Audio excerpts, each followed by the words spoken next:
આપણે દાઢી મૂછ કટાવવા માટે ગયા હતા ત્યાં શું કે અમારા કલેજાઓ કટકાવ જય શ્રી રામ જય દ્વારકાધીશ. ગુડ મોર્નિંગ, સ્વાગત છે તમારું આપણા નવા મિની બ્લોગમાં. સવારમાં વાંકાનેર જવા માટે નીકળી રસ્તામાં એક્ટિવાને ભૂખ લાગી તો તમે કીધું લાવો એનું પહેલાં પેટ ભરાઈ દે, પછી લોચા ન થાય રસ્તામાં, નકા આપણને ક્યાંક ભૂખે રાખી દેવાની છે. પછી કમ્પ્લીટ પેટ ભરાઈ ગયું એટલે એને શર્ટના બટન કરી દીધા બંધ. બાય ધ વે મજાકની વાત અલગ, પણ એક્ટિવા લઈને આપણે જવાનું હતું વાંકાનેર. તમે કીધું લાવ પેલા પેટ્રોલ ભરાવી લઈ.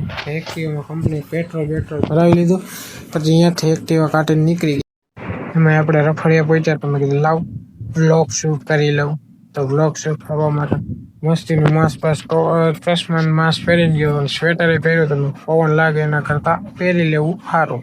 પહોંચી ગયા દુકાને પહોંચીને ચીચોડાની મૂદી ખાઈને રસમ કરવાની હતી. અહીંયા મારા સિવાય કોઈ મૂદી ખાઈને રસમ નથી કરતો. લે બધાને બીક લાગે, તો હું તો મૂદી ખાઈને રસમ કરી નાખું ચીચોડો. વિમલભાઈને પહોંચી ગયા ને વિમલભાઈ મનમાં કહેતા હતા આપણે પાછો ક્યાં આવ્યો? 2 દી પહેલાં તો મારું હોનાનું મશીન બુચકાવી ગયું, પાછો આવ્યો. આપણે દાઢી મૂછ કટાવવા માટે ગયા હતા, તો અહીંયા ગયા તો આપણો વારો આવ્યો. ત્યાં તો વળી જોયું તો રાહુલભાઈ આવ્યા હતા. ઓ રાહુલભાઈ સારું ને? તો કે ઓ ભાઈ મોજે. આપણે આવી ગયા હતા.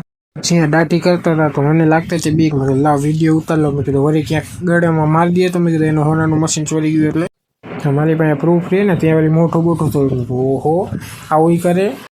પછી પહોંચી ગયો પાછા દુકાને. કેવોક લાગે લુક કહેજો પાછા કોમેન્ટમાં.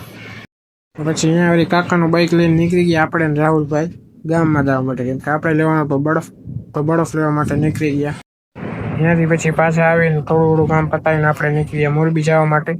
તો એક્ટિવા લઈને જવાનું હતું તો નીકળ્યા મોરબી જવા.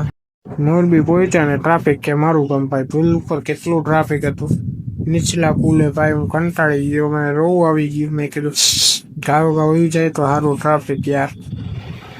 ઘરે પહોંચીને આપણે નીકળી ગયા ધકાવરી દર્શન કરતા ત્યાં તો કે હોળિકાના દર્શન કરવા માટે. મેં આપણો ભાઈબંધ આવ્યો છું તો બેને બ્લોકમાં લઈ લીધા.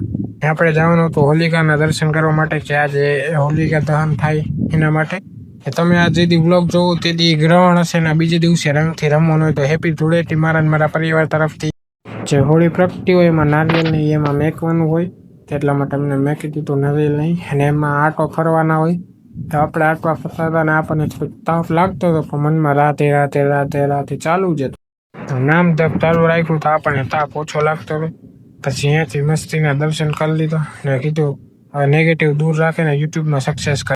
ઘરે પહોંચીને વળી આપણો વારો આવી ગયો તો ખાવા માંડ્યા ને ખજૂર ખાઈને બ્લોગનું કરી નાખ્યું. તો thank you so much for watching. Like, comment, share, subscribe ને ફોલો.